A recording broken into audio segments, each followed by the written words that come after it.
नमस्कार जय जगन्नाथ। आज दिन किछि देश और राज्यर किछि गुरुत्वपूर्ण खबर रही वीडियो को संपूर्ण देखंतु जहा द्वारा आपण संपूर्ण सूचना पाई परिबे एवं वीडियो को गुटे गुटे लाइक सहित चैनल को सब्सक्राइब रखंतु जहा द्वारा आपण एई भई लेटेस्ट न्यूज अपडेट सर्वे प्रथमे पाई परिबे एवं कमेंट माध्यम रे कमेंट करंतु आपनको जिला नाम। तो आसंतु संपूर्ण खबर उपरे नजर पकेबा। प्रथम सूचना रही गहना किणवा पूर्वर नजर पकांतु केउ सहर रे केते रही सुना दर। तेबे जदि आपण आज सुना किणवाकू चाहुछंती बा योजना करछंती तेबे प्रथमे जानियंतु आजिर सुना और रूपा दर।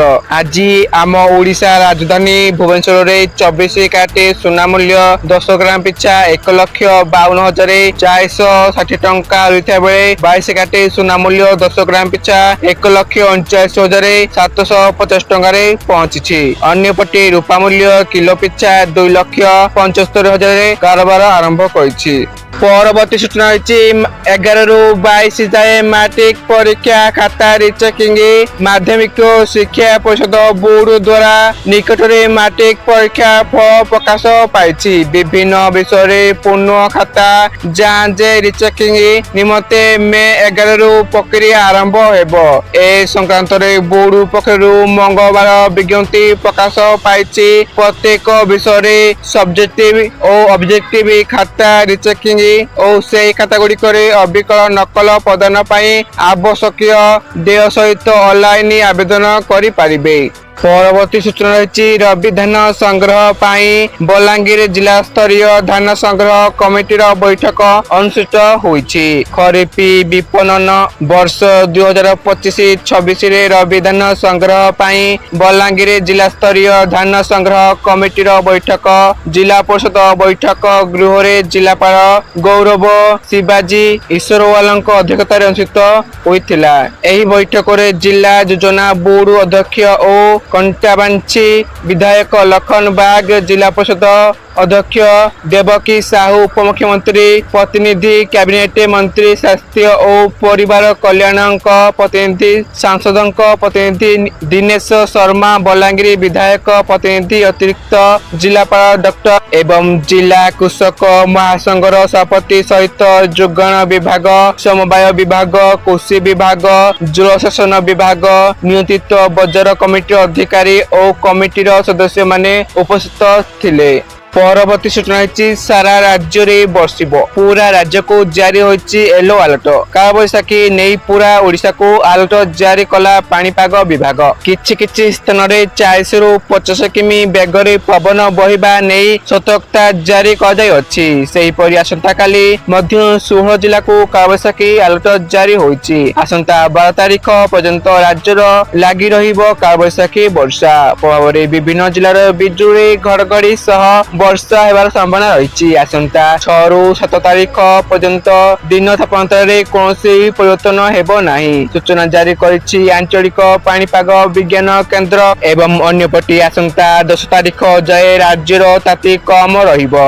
परवर्ती सूचना मिछि गूगल मैप सर्च करी श्रीमंदिर निकट रे पहुंचिया को चाहुथिबा श्रद्धालु को भूल गए रास्ता रे आसी फसी जाउछंती हेले आगो को आउ एपरी समस्या हेबो पूरी पुलिस गूगल सह आलोचना करी श्रीमंदिर संलग्न गली रास्ता गुड़िक रेड जोन कर देछि। ए रास्ता गुड़िक एबे गूगल मैप रे नो गो जोन रे भाबे देखा जाइछि। पूरी एसपी प्रतीक सिंह एने गणमाध्यम को सूचना दैछंती। एथि सह आसंता रथयात्रा और सुनावेश दिन रे यात्री सुरक्षा उद्देश्य रे यातायात निषिद्ध रास्ता एवं नो व्हीकल जोन तथ्य को गूगल रे अपडेट बोली मध्य से कहते। परवर्ती सूचना अष्टम वेतन कमिशन संपर्क में कर्मचारी संघगुड़िक निरंतर नूतन दाबी उपस्थापन करछंती।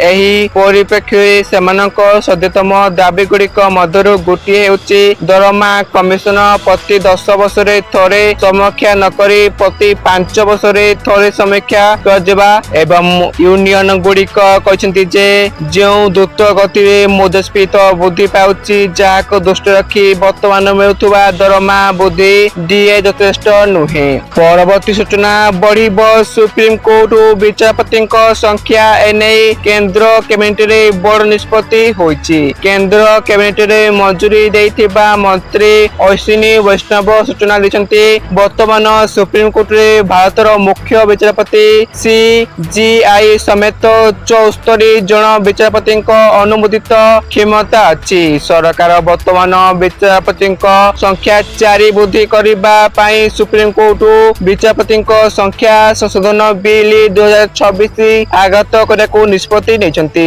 ପ୍ରଧାନମନ୍ତ୍ରୀ ଶ୍ରୀ ନରେନ୍ଦ୍ର ମୋଦିଙ୍କ ଅଧ୍ୟକ୍ଷତାରେ ଅନୁଷ୍ଠିତ କେନ୍ଦ୍ର କ୍ୟାବିନେଟ ଆଜି ସୁପ୍ରିମକୋର୍ଟରେ ବିଚାରପତିଙ୍କ ସଂଖ୍ୟା ବର୍ତ୍ତମାନର 34 ରୁ 38 କୁ ବୃଦ୍ଧି କରିବା ପାଇଁ ସୁପ୍ରିମକୋର୍ଟ ବିଚାରପତିଙ୍କ ସଂଖ୍ୟା ଆଇନ 1956 କୁ ସଂଶୋଧନ କରିବା ପାଇଁ ସଂସଦରେ ସୁପ୍ରିମକୋର୍ଟ ସଂଶୋଧନ ବିଲ୍ 2026 ଆଗତ କରିବା ପ୍ରସ୍ତାବକୁ ମଞ୍ଜୁରୀ ଦେଇଛନ୍ତି। ପରବର୍ତ୍ତୀ ସୂଚନା ରହିଛି ଅଭିନେତାରୁ ରାଜନେତା ପାଲଟିଥିବା ବିଜୟଙ୍କ ଦଳ ଟିଭିକେ ତାମିଲନାଡୁର ଏକକ ବୃହତ୍ତମ ଦଳ ହେବା ପରେ ବିଜୟ ରାଜ୍ୟପାଳ ରାଜେନ୍ଦ୍ର ବିଶ୍ୱନାଥ ଆଲେକରକୁ ଭେଟି ସରକାର ଗଠନ ପାଇଁ ଦାବି କରିଛନ୍ତି। ବିଜୟ ରାଜ୍ୟପାଳକୁ ଭେଟିଥିବା ବେଳେ ତାଙ୍କ ସହ ଦଳୀୟ ନେତା ଏନ୍ ଆନନ୍ଦ ମାଧବ ଅର୍ଜୁନ KA ସେଙ୍ଗୋତିଆନ ସିଟି ନିର୍ମଳ କୁମାର ଏବଂ ଅନ୍ୟାନ୍ୟ ଥିଲେ ଏବଂ ସେପଟେ କଂଗ୍ରେସ ଦଳ ଟିଭିକେ କୁ ସମର୍ଥନ ଘୋଷଣା କରିବା ପରେ ବିଜୟ ରାଜ୍ୟପାଳଙ୍କ ନିକଟରେ 112 ବିଧାୟକଙ୍କ ସମର୍ଥନ ସହ ସରକାର ଗଠନ ପାଇଁ ଦାବି କରିଛନ୍ତି। ଟିଭିକେ 108ଟି ସିଟରେ ଜିତିଥିବା ବେଳେ ସଂଖ୍ୟା ଗରିଷ୍ଠତା ପାଇଁ 118 ଆବଶ୍ୟକ ହୋଇଥିଲା। ପରବର୍ତ୍ତୀ ସୂଚନା ରହିଛି ଜନଗଣନା କାର୍ଯ୍ୟରେ ଅସହଯୋଗ କଲେ କଡ଼ା କାର୍ଯ୍ୟାନୁଷ୍ଠାନ। ଜନଗଣନା 2027 କାର୍ଯ୍ୟକୁ ସୁରୁଖୁରୁରେ ଶେଷ କରିବା ପାଇଁ ରାଜ୍ୟ ସରକାର କଡ଼ା ଆଭିମୁଖ୍ୟ ଗ୍ରହଣ କରିଛନ୍ତି। ଜନଗଣନା କାର୍ଯ୍ୟରେ ନିୟୋଜିତ ଶିକ୍ଷକ ଓ ଶିକ୍ଷୟିତ୍ରୀମାନଙ୍କୁ କାର୍ଯ୍ୟରୁ ମୁକ୍ତ ନକଲେ ସମ୍ପୃକ୍ତ ସ୍କୁଲ କର୍ତ୍ତୃପକ୍ଷଙ୍କ ବିରୋଧରେ କଠୋର କାର୍ଯ୍ୟାନୁଷ୍ଠାନ ଗ୍ରହଣ କରାଯିବ ବୋଲି ସ୍କୁଲ ଓ ଗଣଶିକ୍ଷା ବିଭାଗ ପକ୍ଷରୁ ନିର୍ଦ୍ଦେଶନାମା ଜାରି ହୋଇଛି। ପରବର୍ତ୍ତୀ ସୂଚନା ରହିଛି ପଶ୍ଚିମବଙ୍ଗ ବିଧାନସଭା ନିର୍ବାଚନରେ ବିଜେପିର ବିପୁଳ ବିଜୟ ପାଇଁ ଦଳର ବରିଷ୍ଠ ନେତା ତଥା ପ୍ରଧାନମନ୍ତ୍ରୀ ନରେନ୍ଦ୍ର ମୋଦିଙ୍କୁ ଆମେରିକା ରାଷ୍ଟ୍ରପତି ଡୋନାଲ୍ଡ ଟ୍ରମ୍ପ ଅଭିନନ୍ଦନ ଜଣାଇଛନ୍ତି। ହ୍ୱାଇଟ୍ ହାଉସ ମୁଖପାତ୍ର କୁଶଳ ଦେଶାଇଙ୍କ ପକ୍ଷରୁ ଜାରି ବାର୍ତ୍ତାରେ ବିଜେପିର ଏହି ବିଜୟକୁ ଐତିହାସିକ ଓ ନିର୍ଣ୍ଣାୟକ ବୋଲି କୁହାଯାଇଅଛି ଏବଂ ଆଉ ମଧ୍ୟ ମୋଦିଙ୍କ ଭଳି ନେତାଙ୍କୁ ଆଉ ଭାରତ ବହୁତ ଭାଗ୍ୟବାନ। ପଶ୍ଚିମବଙ୍ଗ ନିର୍ବାଚନରେ ବିଜେପି 207ଟି ଆସନରେ ବିଜୟ ହୋଇ 2/3 ସଂଖ୍ୟାଗରିଷ୍ଠତା ହାସଲ କରିଛି। ପରବର୍ତ୍ତୀ ସୂଚନା ରହିଛି ଉତ୍କଳ ବିଶ୍ୱବିଦ୍ୟାଳୟ ଲୋକପାଳ ପଦ ଖାଲି ରାଜ୍ୟ ସରକାରକୁ ହାଇକୋର୍ଟଙ୍କ ନୋଟିସ।